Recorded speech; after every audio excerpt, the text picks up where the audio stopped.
우크라이나와 중동 전쟁 와중에 내년 대선을 치러야 하는 조 바이든 미국 대통령. 부동산 경기 악화와 청년 실업률 상승 등 경제적 난관에 맞닥뜨린 시진핑 중국 국가주석. 서로 간의 안정적 관계가 절실한 두 정상이 현지 시각 15일 오후 미국 캘리포니아주 우드사이드에서 만났습니다. 두 정상이 만난 건 지난해 인도네시아 발리 회담 이후 1년 만입니다. We're in a competitive relationship, China and the United States, is to make this rational and manageable.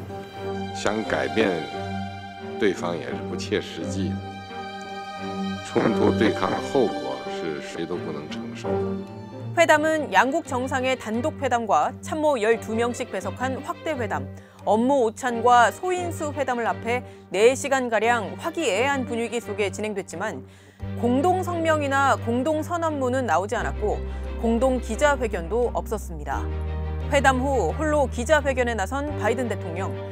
가장 건설적이고 생산적인 대화 중 하나였다고 자평했지만 회담장 바깥에선 절반의 성공이었다는 평가가 나오고 있습니다.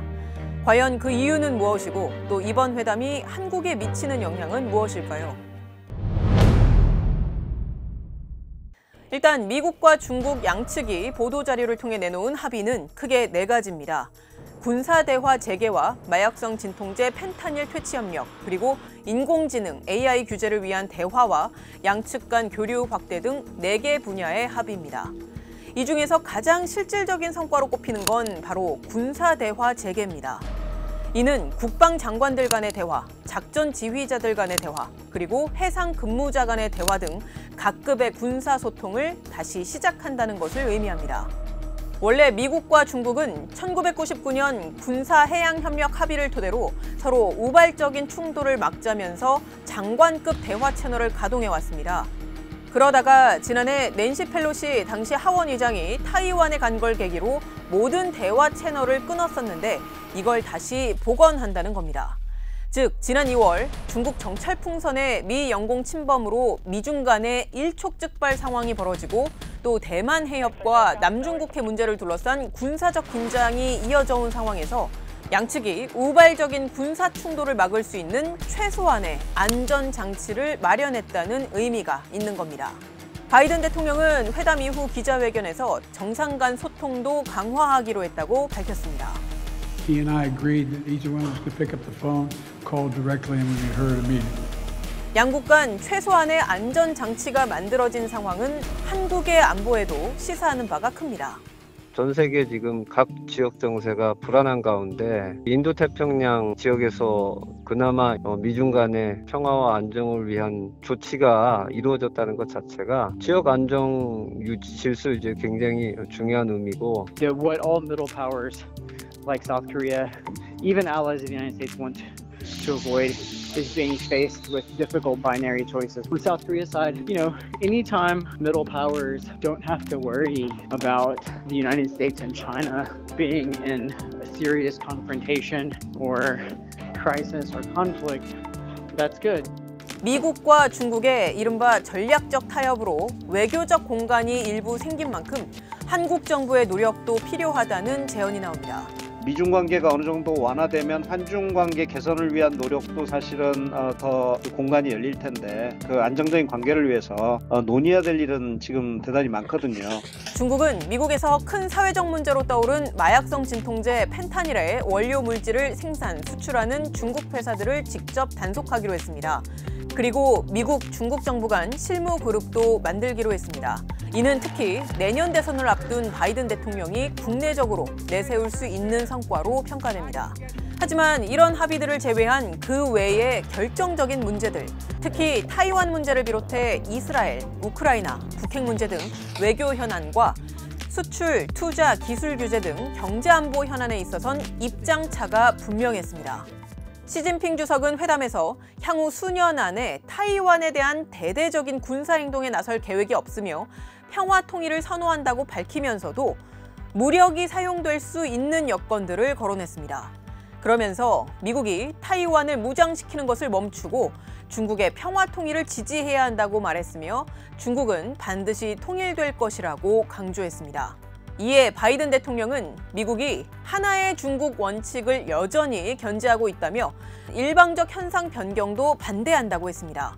그러면서 중국이야말로 대만 해협 주변에서 자제해야 한다며 중국에 내년 1월 타이완 총통선거 개입 자제를 주문하며 중국을 우회적으로 압박했습니다. 다른 이슈에 비해 비중 있게 다뤄지지 않은 북핵 문제에 있어서도 두 정상은 간극을 드러냈습니다.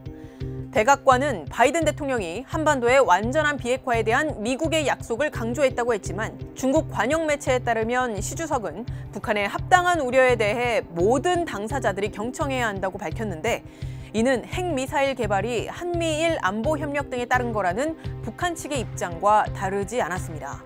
You know, in a number of different engagements, we focused on our concerns with the growing relationship between the DPRK and urging the Chinese to think seriously about what it means, what the impact would be on regional security as well. 특히 경제 분야의 최대 관심사였던 무역 갈등과 관련해서도 양측은 기존의 입장을 굽히지 않았습니다.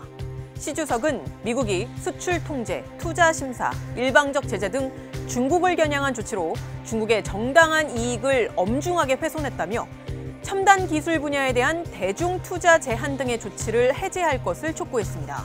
이에 바이든 대통령은 오히려 중국이 불공정 무역 정책과 비시장 경제 관행, 그리고 미국 기업에 대한 징벌적 조치를 하고 있다며 미국의 선진 기술이 미국의 국가 안보를 약화하는 데 이용되는 걸 막기 위해 필요한 조치를 계속할 것이다 라고 말했습니다.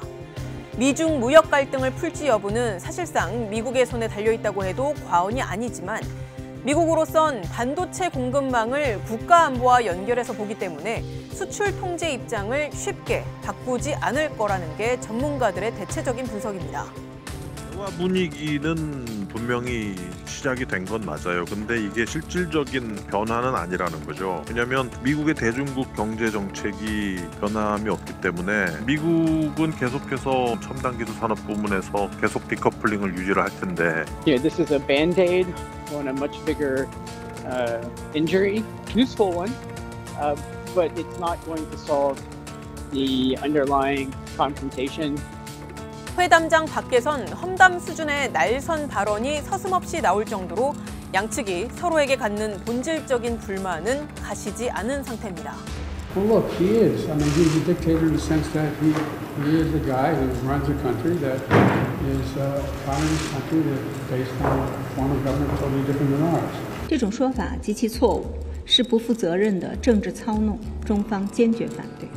어떻게든 군사 충돌을 막는 최소한의 안전장치를 만든 게 이번 회담의 성과이긴 하지만 언제라도 이 장치를 무너뜨릴 수 있는 핵심 현안에 대한 양측의 이견은 전혀 좁혀지지 않은 만큼 한국 정부도 경계심을 늦추지 말고 면밀히 대응해야겠습니다.